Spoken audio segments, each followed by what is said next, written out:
আওয়ামী লীগের আমলে গুম খুনের বিচারের দাবিতে মানববন্ধন। নগরকান্দায় আওয়ামী লীগ বিএনপি সংঘর্ষ, ভাঙচুর, আহত 10। জানাবো সুবিধার রাজনীতির 15 বছর, মানুষের সহায়তায় নির্বাচন করা চুন্নুর এখন বিপুল অর্থবিত্ত। এবং সর্বশেষ জানাবো বাংলাদেশি ৭৯ জেলেকে অন্যায়ভাবে ধরে নিয়ে যাওয়ার জামায়াতের উদ্বেগ। এতক্ষণ শুনছিলেন সংবাদ শিরোনাম, এবারে বিস্তারিত। তবে তার আগে অনুরোধ থাকবে আমাদের চ্যানেলটি সাবস্ক্রাইব করে বেল আইকনটি ক্লিক করুন। আওয়ামী লীগের আমলে গুম খুনের বিচারের দাবিতে মানববন্ধন। আওয়ামী লীগ সরকারের আমলে গুম খুন, নির্যাতন ও মানবাধিকার লঙ্ঘনের বিচারের দাবিতে মানববন্ধন করেছে ঢাকা কলেজ ছাত্রদল। ঢাকা কলেজ ছাত্রদলের সভাপতি শাহিনুর রহমান শাহিন বলেন, ফ্যাসিস্ট সরকার প্রতি পদে পদে মানবাধিকার লঙ্ঘন করেছে। বারবার নির্বাচিত প্রধানমন্ত্রী খালেদা জিয়াকে সুচিকিৎসার ব্যবস্থা পর্যন্ত করতে দেয়নি। অসংখ্য নেতাকর্মীকে গুম খুন করে তারা ক্ষমতা দখলের পায়তারা করেছে।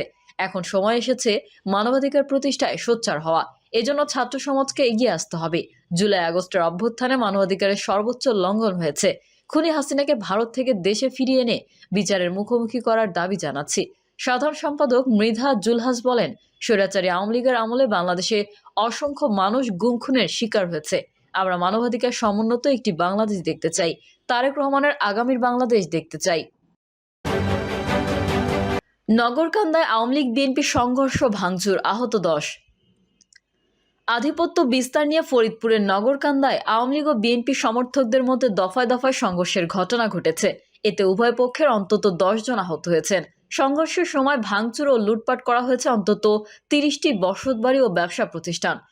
প্রত্যক্ষদর্শী ও স্থানীয়রা জানান, এলাকার আধিপত্য বিস্তার নিয়ে কাইচাইল ইউনিয়ন বিএনপির সভাপতি ইব্রাহিম মিয়ার সঙ্গে উপজেলা কৃষক লীগের সভাপতি জিন্না সর্দারের বিরোধ চলছিল। এরই জেরে বুধবার সকালে ইব্রাহিম ও জিন্না সমর্থকরা সংঘর্ষে জড়িয়ে পড়ে। দফায় দফায় সংঘর্ষ চলাকালে হামলা পাল্টা হামলা চালিয়ে অন্তত 20টি বসতবাড়ি ও 10 দোকান ভাঙচুর করা হয়। এতে 10 জন আহত হলে তাদের নগরকান্দা ভাঙা উপজেলা স্বাস্থ্য কমপ্লেক্স ও ফরিদপুর মেডিকেল কলেজ হাসপাতালে ভর্তি করা হয়েছে।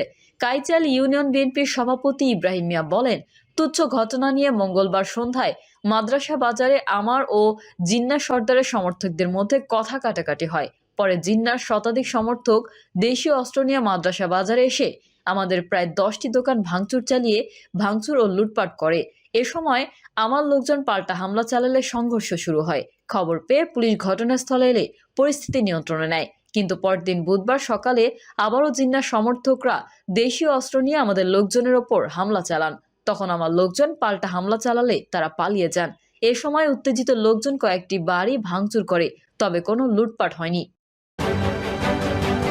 সুবিধার রাজনীতির 15 বছর, মানুষের সহায়তায় নির্বাচন করা চুন্নুর এখন বিপুল অর্থবিত্ত।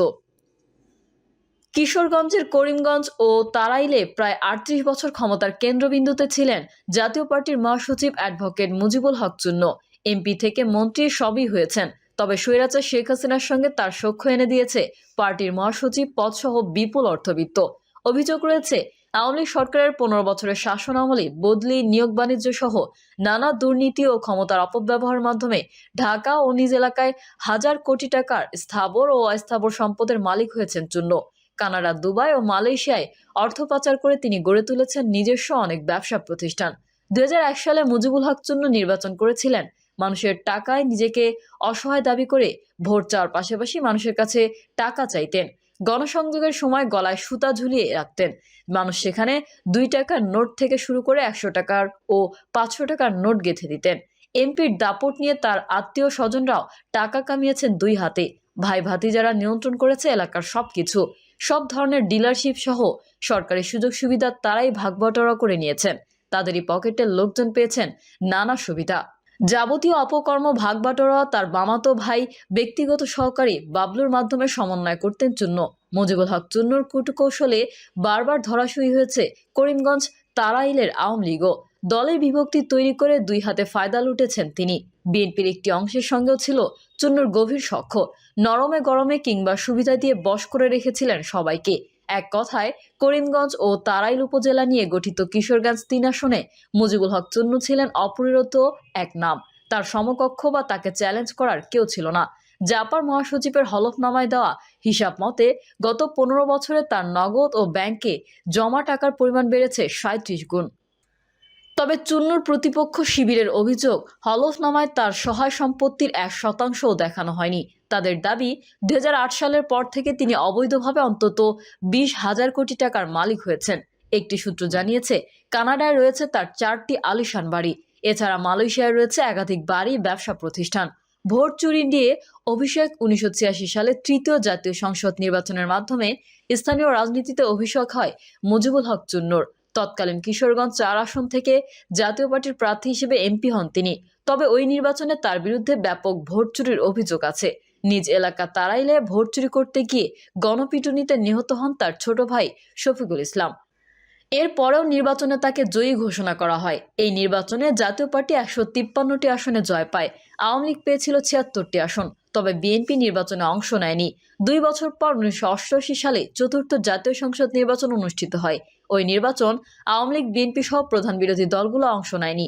তবে এই আসন থেকে জাপার প্রার্থী হন চুন্নু, দ্বিতীয়বারের মতো এমপি হন। তখনও তার বিরুদ্ধে ভোটে কারচুপির অভিযোগ ছিল। 1991 সালে পঞ্চম জাতীয় সংসদ নির্বাচনে ভোটের মাঠে পাত্তা পাননি চুন্নু। তখন তিনি পেয়েছেন মাত্র 17,952 ভোট। আওয়ামী লীগ প্রার্থী ডক্টর মিজানুল হক 45,608 ভোট পেয়ে বিজয়ী হন। নিকটতম প্রার্থী ছিলেন বিএনপির কবিরউদ্দিন আহমেদ। তিনি পান 39,554 ভোট। এরপর 1996 সালে আওয়ামী লীগ প্রার্থী মিজানুল হকের কাছে হেরে যান চুন্নু। 2001 সালের নির্বাচনে বিএনপি প্রার্থী হন ডক্টর ওসমান ফারুক, বিজয়ী হন। এ সময় চুন্নু হন তৃতীয়। তবে 2008, 14, 18 ও 2024 সালের টানা 4টি নির্বাচনে তিনি জয়ী হন বিভিন্ন কৌশলে। যদিও শেষের 3টি নির্বাচনে চুন্নু জয়ী হতে ব্যাপক জালিয়াতির আশ্রয় নিয়েছিলেন বলে অভিযোগ রয়েছে। এছাড়া এই নির্বাচনগুলো ভোট ডাকাতির ও রাতের ভোটের নির্বাচন ছিল বলে অভিযোগ আছে। এসব নির্বাচনে তিনি আওয়ামী লীগ নেতৃত্বাধীন জোটের প্রার্থী ছিলেন। এই কারণে আওয়ামী লীগের কোনো প্রার্থী ছিল না। চুন্নুর কূটকৌশলে বারবার ধরাশায়ী হয়েছে করিমগঞ্জ, তারাইলের আওয়ামী লীগও। দলটি বিভক্ত তৈরি করে 2 হাতে ফায়দা লুটেছেন তিনি। বিএনপির একটি অংশের সঙ্গেও ছিল চুন্নুর গভীর সখ্য। নরমে গরমে কিংবা সুবিধা দিয়ে বশ করে রেখেছিলেন সবাইকে। এক কথায়, করিমগঞ্জ ও তারাইল উপজেলা নিয়ে গঠিত কিশোরগঞ্জ 3 আসনে মুজিবুল হক চুন্নু ছিলেন অপ্রতিরোধ্য এক নাম। তার সমকক্ষ বা তাকে চ্যালেঞ্জ করার কেউ ছিল না। শূন্য থেকে বিপুল অর্থবিত্ত। এলাকাবাসী জানান, 2001 সালে মুজিবুল হক চুন্নু নির্বাচন করেছিলেন মানুষের টাকায়। নিজেকে অসহায় দাবি করে ভোট চাওয়ার পাশাপাশি মানুষের কাছে টাকা চাইতেন। গণসংযোগের সময় গলায় সুতা ঝুলিয়ে রাখতেন। মানুষ সেখানে 2 টাকার নোট থেকে শুরু করে 100 টাকা ও 500 টাকার নোট গেঁথে দিতেন। নির্বাচন কমিশনে জমা দেওয়া মুজিবুল হক চুন্নুর হলফনামা ঘেঁটে জানা গেছে, 2008 সালে তার পেশা ছিল আইন ব্যবসা। একটি বাসের মালিকানাও ছিল তার। তখন ব্যাংক ও আর্থিক প্রতিষ্ঠানে নিজের নামে জমা ছিল 4,24,000 টাকা। স্ত্রীর নামে জমা ছিল